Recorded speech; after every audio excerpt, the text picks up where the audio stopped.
오늘 또 함께 예배하는 저와 여러분들에게 우리 주 예수 그리스도의 은혜와 축복과 평강이 충만하시기를 주님의 이름으로 축복합니다. 오늘 우리 설교의 본문의 말씀을 통하여서 절망의 끝에 찾아오신 예수님이라는 제목으로 함께 하나님의 말씀을 나눠보고자 합니다. 제가 오랜만에 또 설교를 오전에 이제 2번 하다 보니까 목이 약간 좀 상한 것 같습니다. 그래도 하나님의 말씀을 듣기에 좀 부족함이 있을지라도 은혜로 말씀을 받으시기를 바랍니다. 또 똑같은 말씀을 2번 들으시는 분들도 계시는데 심심치 않은 위로의 말씀을 드립니다.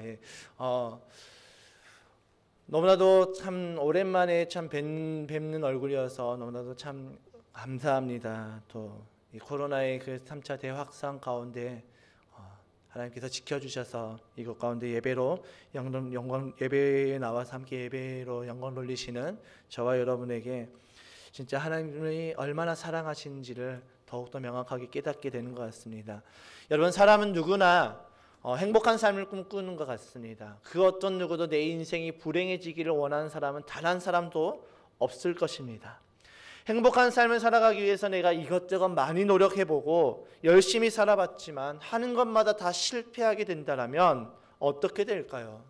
자신의 상황 속에서 할 수 있는 최선을 다해봤지만 그 결과가 행복이라는 열매가 아니라 불행이라는 정말 원치 않는 열매가 맺어질 때 그것으로 인해서 내 안에 깊은 상처가 생기고 또 내가 열심히 예배를 드려봤지만 예배의 능력이 나의 삶 가운데 단 한 번도 역사하지 않는다면 아무리 노력해봐도 이 불행한 삶을 바꿀 수 없는 상황이 되어버린다면 그 사람은 어떻게 될까요? 자포자기할 것입니다.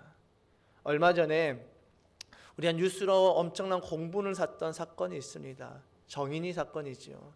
그 어린 여자아이를 학대하면서 그 여자아이가 학대를 받다 나중에는 모든 것을 다 포기해버리는 그 아이의 모습들을 바라보면서 너무나도 많은 사람들이 마음 아파하고 가슴 아파했습니다.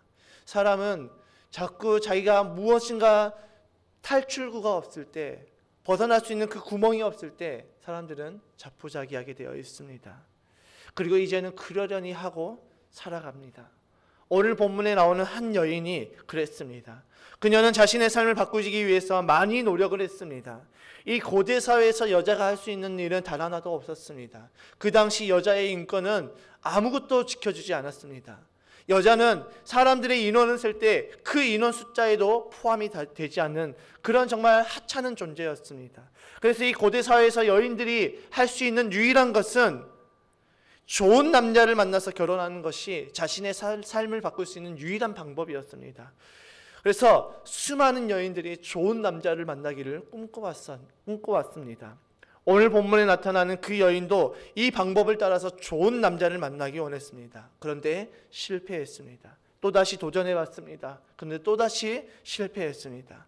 그렇게 6번을 도전했지만 여전히 그녀에게는 만족함이 없었습니다.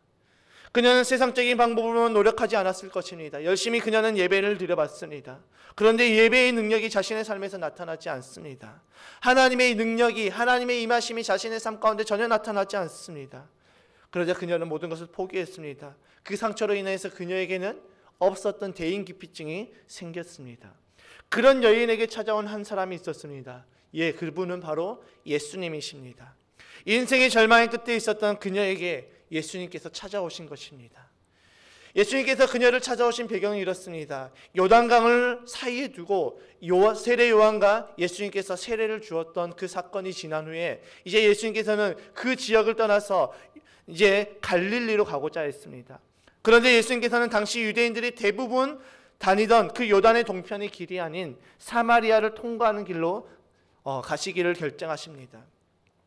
이 당시 왜 유대인들이 이 요단의 동편의 길로 갔을까요? 사마리아를 통과하면 더 빨리 갈 수 있음에도 불구하고 왜 이 길을 선택했을까요? 사마리아의 역사를 보게 되면 북이스라엘 호세와 왕 때로 거슬러 올라가게 되면 아수르의 이 살마네셀 5세에게 포위를 당하고 공격을 당합니다. 그러고 나서 3년이 지난 해 이제 BC 722년에 사르곤 2세에게 결국 북이스라엘은 아수르에게 멸망을 당하지요.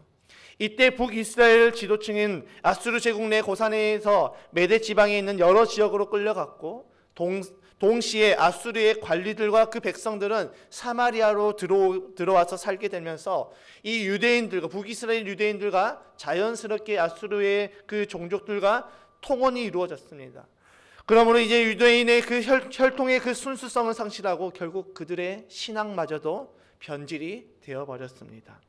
이런 역사적 배경 때문에 유대인은 사마리아인을 향하여서 이방인과 동일하게 취급하고 그들을 멸시했습니다. 그래서 유대인들은 북방으로 여행을 할 때 훨씬 더 빠른 이 사마리아를 통과하지 않고 요단 동편 베레아 지역으로 멀리 우회하면서 지나갔습니다.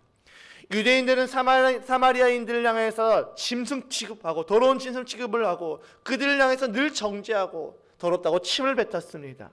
이런 시대적 상황에서 유대인이었던 이 예수님께서 사마리아 지역으로 들어가셔서 사마리아 여인을 만나고 그녀에게 말을 걸었다는 것은 굉장히 충격적인 행보였습니다. 왜냐하면 이때 예수님께서 가장 큰 이슈 메이커였기 때문입니다. 많은 사람들의 눈이 예수님께로 향하고 있었습니다. 그런 상황에서 예수님께서 사마리아 여인을 찾아갔다는 것은 굉장히 굉장히 충격적인 행보였다는 것입니다. 그렇다면 왜 예수님께서 굳이 그 길로 가셨을까요? 예전에 CF에서 나왔던 것처럼 모든 사람이 노라고 외칠 때 가운데 혼자서 나는 예스라고 외치는 그런 마음으로 가셨을까요? 그것은 아닙니다.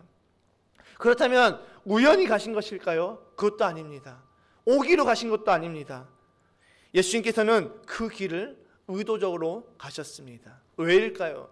예수님께서는 사마리아 여인을 만나시기 위해서 그 길을 택하시고 그 길로 걸어가셨습니다. 예수님께서 찾아가신 이 사마리아 여인은 어떤 사람입니까? 우리가 함께 본문을 읽어보지 않았지만 이 본문 전에 기록된 말씀을 보면 이 여인은 정오쯤에, 그러니까 옛날 성경으로 제6시라고 나와 있는데 이 정오의 시간, 오정의 시간은 중동에서 그 시간은 굉장히 뜨거운 시간입니다. 그 뜨거운 시간에는 사람들이 아무도 돌아다니지 않습니다. 그때 이 여인이 물을 길러 왔다라고 성경은 말하고 있습니다. 아무도 돌아다니지 않는 그 시간에, 아무도 없는 그 시간에 왜 그 여인은 그 뜨거운 시간에 고생을 하면서 혼자 물을 길러 나왔을까요? 무엇인지는 모르겠지만 사람을 피하고 싶다라는 것만은 우리가 알 수가 있습니다. 그런 사마리아 여인을 만난 예수님께서는 그녀에게 물을 달라고 요청하십니다. 그러자 그 여인은 깜짝 놀라서 이렇게 묻습니다. 우리 요한복음 4장 9절의 말씀을 함께 읽어보겠습니다. 시작. 사마리아 여자가 예수께 말하였다. 선생님은 유대 사람인데 어떻게 사마리아 여자인 나에게 물을 달라고 하십니까? 유대 사람은 사마리아 사람과 상종하지 않기 때문이다. 아멘. 이 가로에 기록된 것처럼 유대 사람은 사마리아 사람은 상종하지 않았습니다. 그런데 유대인은 예수님께서 그녀를 찾아와 주시고 그녀에게 물을 달라고 요청하자 그녀는 깜짝 놀랍니다. 그런데 그 반응이 우리가 글로 읽어서는 잘 모르겠지만 그녀의 반응은 좋은 반응이 아닙니다. 가시돋친 반응입니다. 왜일까요? 왜 사마리아 여인은 이 예수님의 요청에 가시돋친 반응을 했을까요? 그 이유는 그 여인에게 무언가 마음의 상처가 있기 때문이라는 것입니다. 그 당시 유대인이라면 사마리아 여인을 향해서 침을 뱉고 더럽다고 욕하고 지나가야 했습니다. 사마리아 사람들도 그것을 어쩌면 당연하게 여겼습니다. 왜냐하면 그들도 유대인들을 미워했기 때문입니다. 그런데 예수님께서는 그렇게 하시지 아니하시고 그녀에게 말을 거십니다. 그리고 예수님께서는 그 사마리아 여인에게 이 우물의 물을 마시면 너희가 다시 목이 마르지만 내가 주는 물을 마시는 사람은 영원히 목이 마르지 않을 것이라고 말씀하여 주십니다. 제가 설교 중간중간에 계속해서 물을 마시지만 계속해서 목에 갈증이 찾아옵니다. 왜일까요? 이 물로는 제 목마름을 영원히 해결할 수 없기 때문입니다. 그러자 사마리아 여인은 뭐라고 대답합니까? 15절의 말씀 함께 읽어보겠습니다.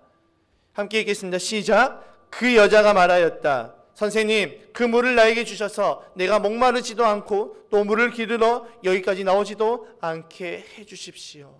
아멘.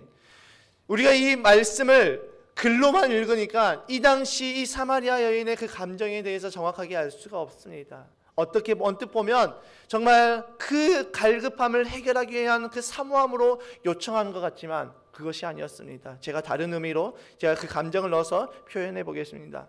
예수님께서 내가 주는 이 물을 마시면 너희의 목마름이 이제는 영원히 해결되고 다시는 목마르지 않을 것이라고 말씀하셨던 그 예수님의 말씀을 듣자 사마리아 여인이 이렇게 대답한 것입니다. 아이고 그래요. 아이고 선생님 진짜 좋아 보이네요. 어디 그 물 좀 나도 한 번 더 마셔봅시다. 정말 마시면 내 갈급함이 정말 해결되는지 나도 한번 시험 삼아 마셔봅시다. 나 그 물만 있으면 나도 이 더럽고 이 더러운 일들을 더 이상 안 해도 되니까 어디 나한테도 한번 줘보십시오. 이 말은 예수님께서 말씀하신 그 물을 기대해서 반응한 것이 아니라 예수님을 향해서 비꼬는 듯한 말투였습니다. 예수님께서 말씀하신 물은 무엇입니까? 눈에 보이는 물을 말씀하신 것이 아닙니다. 물을 예로 든 것입니다. 여러분 갈증이 났을 때 물을 마시면 어떻습니까? 굉장히 시원하지요. 갈증이 났을 때 물만큼 좋은 것이 없습니다. 그런데 시간이 지나면 또 갈증이 일어납니다. 제가 물을 계속 마셔도 제가 설교를 할 때마다 계속해서 갈증이 나는 것처럼 물은 우리의 갈증을 잠시 일시적으로 해소해 주지만 영원히 해소해 주지 않습니다. 이처럼 사람과 세상은 우리를 만족시킬 수 없음을 말씀하고 있는 것입니다. 예수님께서 이 물을 빗대어서 우리에게 말씀하시는 것은 세상에 그 어떤 것도, 세상에 주는 그 어떤 것도 이 세상에서 영원할 수 없음을 말해주고 있습니다. 그러면서 나로부터 나오는 것만이 영원하다라고 말씀하시는 것입니다. 예수님께서 우리식으로 말하자면 예수님께서 사마리아 여인에게 복음을 전하신 것이지요. 그런데 사마리아 여인은 그 모든 것에 가시가 돋는 말로 반응을 하고 있습니다. 한마디로 표현하자면 짜증 폭발입니다. 그 더운 날, 안 그래도 물길로 이 더울 때, 가장 더울 때 물길로 나와서 나오는 것도 정말 짜증 나는데 와서 고작 한다는 소리가 내가 주는 말로 하시면 영원히 목마르지 않겠다라는 그 얼토당토하는 그 말에 이제 그 여인이 짜증이 폭발한 것입니다. 우리가 만약에 그런 상황이라면 어떻게 될까요? 우리는 그냥 조용히 그 자리를 떠날 것입니다. 제가 전도를 한다가 저에게 엄청나게 이렇게 폭언과 좀 안 좋은 소리를 하시는 분이 계셨습니다. 좀 마음으로 기분이 좋지는 않았지만 저는 조용히 그 자리를 떠났습니다. 그런데 우리 예수님은 어떤 분이십니까? 눈앞에 이른 영혼이 있는데 포기하실 분이 아니십니다. 빠꾸를 전혀 안 하시지요. 예수님은 더욱더 강하게 밀어붙이십니다.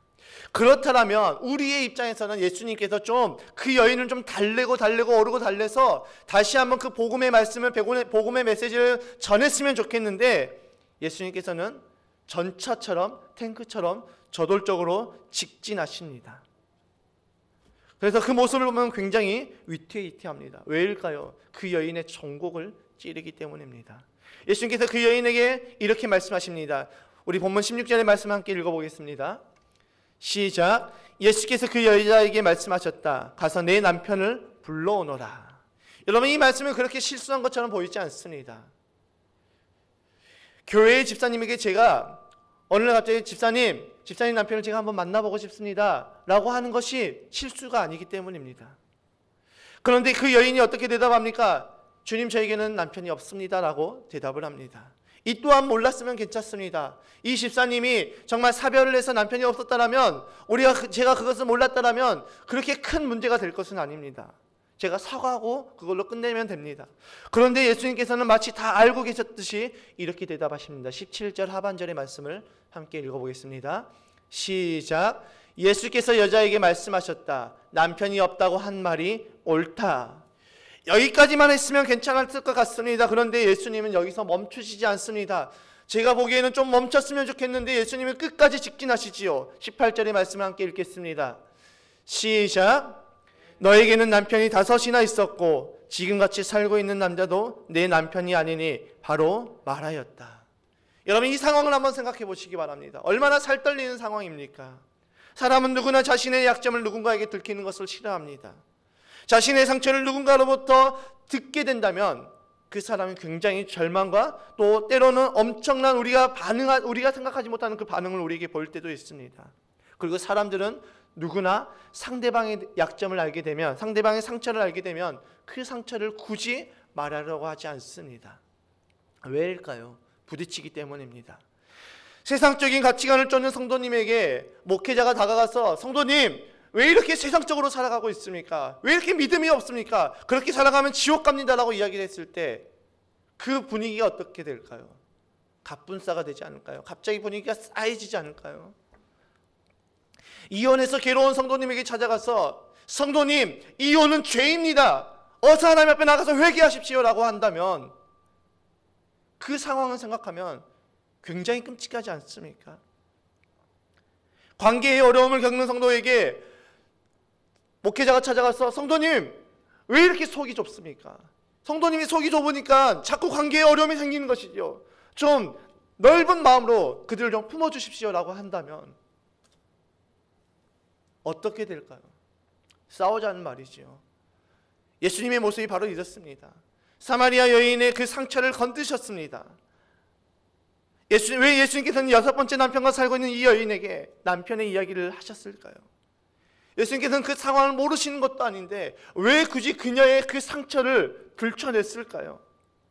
왜냐하면 그 여인에게 남편은 그녀의 수치였고 그 여인에게 남편은 상처였기 때문입니다.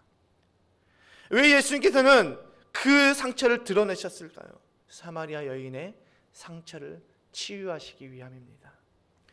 이 여인의 삶의 목표는 무엇이었습니까? 좋은 남자를 만나는 것이 삶의 목적이었습니다. 좋은 남자를 만나서 내 인생 한번 변화시켜준, 내 인생 정말 멋지게 살아가는 것이 그녀의 목표였습니다. 무슨 사연인지는 모르겠지만 그녀는 남편을 5이나 두었었고 6번째 남편 역시 마음에 들지 않아서 예수님께서 남편이 물어봤을 때 그저 있으나 없으나 아무 소용없는 그 남편이 차라리 없다고 말하는 게 편하겠다라고 생각하고 남편이 없다라고 대답한 것입니다.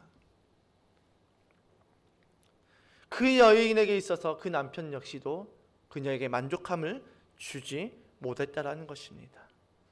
어떤 분들은 이 사마리아 여인에 대해서 이렇게 해석하기도 합니다.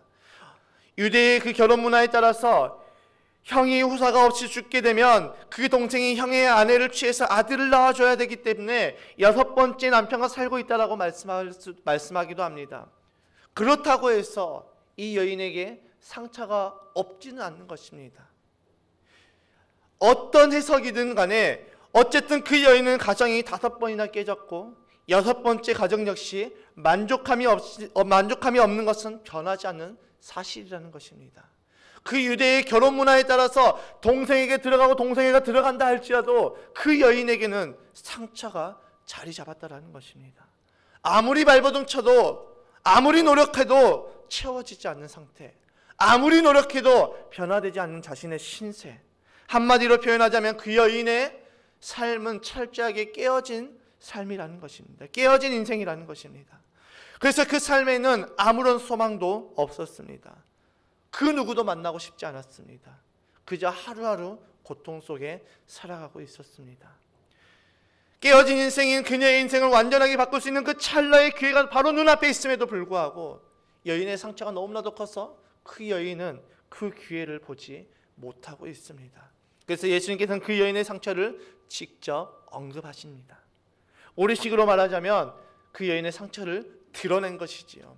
전에 우리 라엘이가 실내 놀이터에서 열심히 놀다가 엄마에게 달려가다가 쭉 미끄러지면서 넘어졌는데 그 넘어지는 지점에 탁자가 있었고 그 탁자의 모서리에 머리를 찍은 적이 있습니다. 그래서 피가 엄청 나서 모두가 다 놀라서 빨리 응급처치를 하고 이제 붕대로 감고 붕대로 머리를 감싸줬습니다.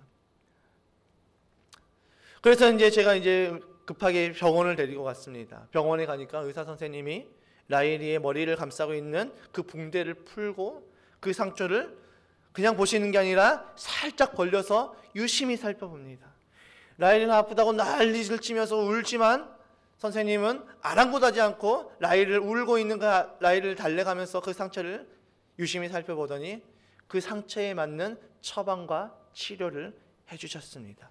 그리고 그 상처는 정말 시간이 지나면서 깨끗하게 치유가 되고 회복이 되었습니다. 여러분 이처럼 상처를 치유하기 위해서는 상처를 숨겨서는 안 됩니다. 상처를 치유하기 위해서는 상처를 드러내야 됩니다. 그리고 그 드러낸 상처에 맞는 처방과 치료를 해야 되는 것입니다. 예수님께서 그 여인의 상처를 드러내심으로 인하여서 그 여인의 상처를 치유하시는 것입니다. 여인의 문제는 자신이 간절히 추구하던 것에 만족을 얻지 못한 것에 있었습니다. 그리고 이것이 그 여인이 처한 문제의 본질이었습니다. 예수님은 그것을 지적하십니다. 그런 관점에서 우리가 예수님의 말씀 다시 한번 살펴봤으면 좋겠습니다. 우리 요한복음 4장 14절의 말씀을 한번 읽어보겠습니다. 시작. 그러나 내가 주는 물을 마시는 사람은 영원히 목마르지 아니할 것이다. 내가 주는 물은 그 사람 속에서 영생에 이르게 하는 샘물이 될 것이다. 아멘. 예수님의 이 말씀은 무엇입니까? 사랑하는 딸아, 너를 채워주는 것은 네가 바라보고 쫓고 있는 그런 것이 아니다. 너를 채워주는 것은 어떤 사람도 너의 그 만족함을 채워줄 수 없다. 너의 그 목마름은 그 어떤 것으로도 너의 그 목마름을 해결할 수 없다라고 말씀해 주고 있습니다. 그러면서 내가 주는 것이야말로, 내가 주는 그 복음이야말로 너의 갈급함을 채워주고 너의 그 목마름을 해결해 주고 너의 문제를, 너의 상처를 치유할 수 있다라고 말씀해 주는 것입니다. 그리고 이 말씀은 이 사마리아 여인에게만 적용되는 말씀이 아니라 지금 이 시간 예배하는 저와 여러분들 모두에게도 똑같이 적용되는 말씀입니다. 사마리아 여인은 세상의 성공이라는 것을 쫓고 자신을 채울 무엇인가를 쫓아서 열심히 살아왔지만 그것으로 채워지거나 갈급함이 사라지는 것이 아니라 그것으로 인하여서 더욱더 그녀의 삶이 무너지고 있었습니다. 그런 사마리아 여인을 향해서 예수님께서는 채워지지 않는 것을 쫓아가지 말고 나에게 오라고 말씀하고 계십니다. 사마리아 여인은 철저하게 자신의 노력으로 모든 것을 해결하려고 했습니다. 그래서 좋은 남편을 만나기 위해서 노력도 했습니다. 그 노력에 따른 하나님의 복을 구하기 위해서 그녀는 열심히 예배도 드렸을 것입니다. 그런데 예배를 드리는 그녀에게 한 가지 풀리지 않는 의문이 있었습니다. 문제가 있었습니다. 그 문제는 바로 예배에 대한 장소입니다. 그래서 예수님께 이렇게 말합니다. 우리 본문 20절의 말씀 함께 읽어보겠습니다. 함께 읽겠습니다. 시작. 우리 조상은 이 산에서 예배를 드렸는데 선생님네 사람들은 예배드려야 할 곳이 예루살렘에 있다고 합니다. 이 말을 한마디로 표현하자면 예수님, 어디서 예배를 드려야지 하나님께서 나의 예배를 받아주십니까? 예수님, 내가 어디서 예배를 드려야지 하나님의 그 능력이 나의 삶 가운데 나타납니까? 이런 질문을 한 것입니다. 여러분, 왜 사마리아 여인이 이런 질문을 했을까요? 그녀가 아무리 열심을 가지고 예배를 드려도, 아무리 열심을 가지고 하나님 앞에 나아가도 자신의 문제가 전혀 해결되지 않았기 때문입니다. 자신의 갈급함이, 자신의 목마름이 전혀 해결되지 않았기 때문에 이 사마리아 여인은 도대체 내가 어디서 예배를 드려야 하나님께서 내 예배를 받아주시고, 도대체 내가 어디서 예배를 드려야 하나님께서 나의 아픔을 만져주시고, 도대체 내가 어디서 예배를 드려야 하나님께서 나를 치유하여 주십니까? 예수님 대답 좀 해주십시오라고 물어보는 것입니다. 이 사마리아 여인의 질문에 예수님은 어떻게 대답하십니까? 우리 본문 23절과 24절의 말씀을 함께 읽어보겠습니다. 시작. 참되게 예배를 드리는 사람들이 영과 진리로 아버지께 예배를 드릴 때가 온다. 지금이 바로 그때이다. 아버지께서 이렇게 예배 드리는 사람들을 찾으신다. 하나님은 영이시다. 그러므로 하나님께 예배를 드리는 사람은 영과 진리로 예배를 드려야 한다. 아멘. 내가 어디서 예배를 드려야 하나님께서 나의 예배를 받으십니까? 라고 질문하는 그 사마리아 여인에게 예수님께서 말씀하시는 것은, 사랑하는 딸아, 예배의 장소가 중요한 것이 아니라, 예배의 형식이 중요한 것이 아니라 바로 예배하는 예배자의 중심이 중요하다라고 말씀하고 있습니다. 이 사마리아인들은 모세오경만을 하나님의 말씀으로 받았습니다. 그래서 모세오경 외에 구약의 모든 말씀들을 하나님의 말씀으로 받아들이지 않았습니다. 그들에게는 구약 전통의 예배와 형식은 있었지만 영과 진리로 드리는 참된 예배가 없었습니다. 즉 예배의 형식만 있었던 것입니다. 그렇기에 사마리아 여인이 아무리 자신의 문제를 해결하고자 하나님 앞에 나아가도 해결되지 않았던 것입니다. 아무리 예배를 열심히 드려도, 아무리 내가 수십 번 그 자리에 나아간다 할지라도 자신의 문제가 해결되지 않았던 것입니다. 자신의 목마름의 문제가 해결되지 않았다는 것입니다. 그래서 그녀는 상처로 마음의 문이 닫혔고 이제는 사람을 피해 다니기 시작했습니다. 자신의 상처로 마음의 문이 닫혔기 때문에 예수님을 만나도 그분이 그토록 기다려왔던 메시아인지를 알지 못했던 것입니다.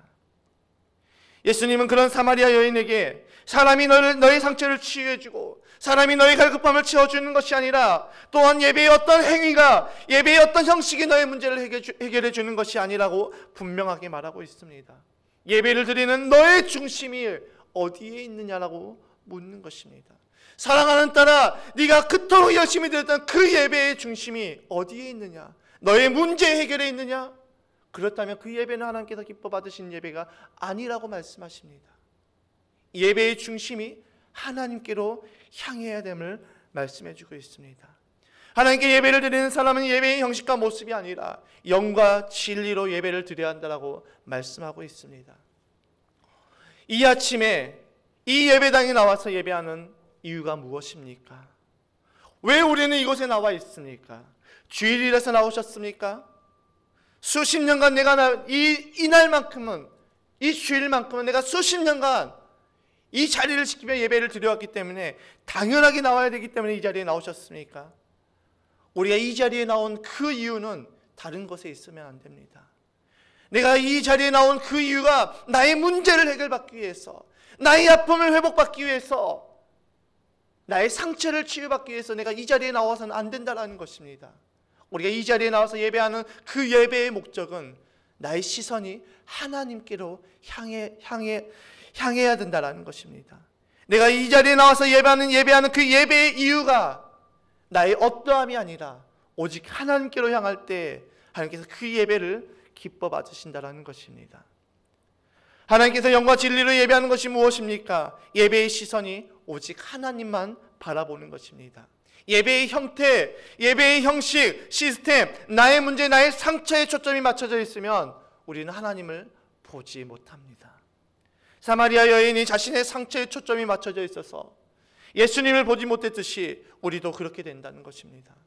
사마리아 여인은 사람을 피해서 사람들이 돌아다니지 않는 그 시간을 선택해서 돌아다녔습니다. 그런데 예수님께서는 그런 그녀에게 찾아오셨습니다. 왜일까요? 그녀를 치유하시기 위함입니다. 주님은 지금도 저와 여러분들을 찾아오십니다. 왜일까요? 저와 여러분들을 치유하시고 회복시키시기 위해서입니다. 그런데 우리가 나의 상처, 나의 문제, 나의 상황에 집중하게 되면 우리에게 찾아오신 그 예수님을 우리는 만나지 못하게 됩니다. 이 시간 우리는 왜 이 자리에 나왔습니까? 우리는 예수님을 만나기 위해서 우리는 이 자리에 나온 것입니다. 그렇다면 우리의 시선이 어디로 향해야 됩니까? 오직 우리의 왕이신 그 예수님께 향해야 됩니다. 나의 아픔, 나의 상처, 나의 고통이 아닌 오직 예수님께로 나의 시선이 향할 때 예수님이 나의 상처를 치유하시고 그 아픔을 치유하여 주시고 고통을 치유하여 주시고 그 치유를 통하여서 우리의 영적 회복이 일어난다는 것입니다. 사마리아 여인이 예수님을 만나고 그녀의 상처가 치유가 되었고 이제는 그녀는 변하였습니다. 어떻게 변하였습니까? 우리 본문 28절의 말씀 함께 읽어보겠습니다. 시작. 그 여자는 물동이를 버려두고 동네로 들어가서 사람들에게 말하였다. 아멘. 여러분, 이 여인이 어떤 사람이었습니까? 상처로 인해서 사람을 피해 다녔던 사람입니다. 아무도 돌아다니지 않는 그 시간을 선택해서 정말 괴롭고 힘든 시간이지만 그 시간이 너무나도 뜨거운 시간이지만 그 시간만을 선택해서 물을 길러 다녔던 사람입니다. 그런 그녀가 이제 사람들을 찾아서 사람들에게로 들어갔다라고 말씀하고 있습니다. 그리고 그들에게 예수님을 전합니다. 29절의 말씀 함께 읽겠습니다. 시작. 내가 한 일을 모두 알아맞히신 분이 계십니다. 와서 보십시오. 그분이 그리스도가 아닐까요? 상처라는 커다란 벽으로 삶이 무너지고 예수님을 바라보지 못했던 그 사마리아 여인에게 예수님께서 찾아오셨습니다. 그리고 예수님께서는 그녀의 상처를 드러내시고 치유하여 주셨습니다. 상처가 치유되기 전까지 그녀는 철저하게 자신의 삶을 위해서 살아갔습니다. 자신의 만족함을 채워줄 사람을 찾아다녀 봤지만 소용이 없었습니다. 자신의 만족함을 위해서 종교적 행위도 열심히 해봤지만 아무런 소용이 없었습니다. 그런 그녀에게 예수님께서 찾아오셨습니다. 그리고 그녀를 회복시키셨습니다. 회복된 그녀는 이제 내가 어떻게 살아가야 될지를 알았습니다.